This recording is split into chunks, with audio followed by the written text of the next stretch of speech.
एक आदमी ने एक बहुत ही खूबसूरत लड़की से शादी की। शादी के बाद दोनों की जिंदगी बहुत ही प्यार से गुजर रही थी। वह उसे बहुत चाहता था और उसकी खूबसूरती की हमेशा तारीफ किया करता था। लेकिन कुछ महीनों के बाद लड़की चर्म रोग से ग्रसित हो गई और धीरे धीरे उसकी खूबसूरती जाने लगी। खुद को इस तरह देख उसके मन में डर समाने लगा कि यदि वह बदसूरत हो गई तो उसका पति उससे नफरत करने लगेगा और वह उसकी नफरत बर्दाश्त नहीं कर पाएगी। इस बीच एक दिन पति को किसी काम से शहर से बाहर जाना पड़ा। काम खत्म कर जब वह घर वापस लौट रहा था उसका एक्सीडेंट हो गया। एक्सीडेंट में उसने अपनी दोनों आंखें खो दी, लेकिन इसके बावजूद भी उन दोनों की जिंदगी सामान्य तरीके से आगे बढ़ रही थी। समय गुजरता रहा और अपने चर्म रोग के कारण लड़की ने अपनी खूबसूरती पूरी तरह गंवा दी थी। वह बदसूरत हो गई, लेकिन अंधे पति को इस बारे में कुछ भी पता नहीं था, इसलिए इसका उनकी खुशहाल वैवाहिक जीवन पर कोई प्रभाव नहीं पड़ा। वह उससे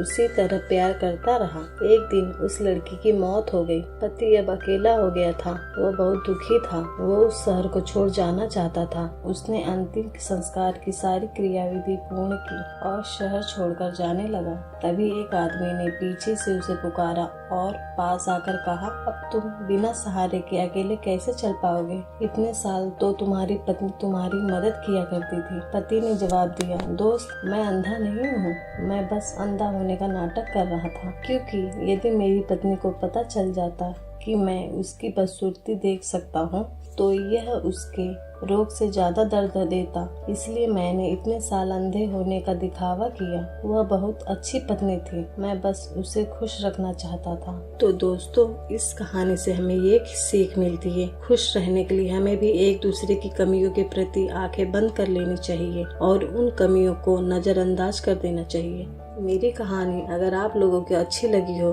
तो इस मेरे चैनल को लाइक करिए, सब्सक्राइब करिए एंड शेयर कीजिए। Thank you.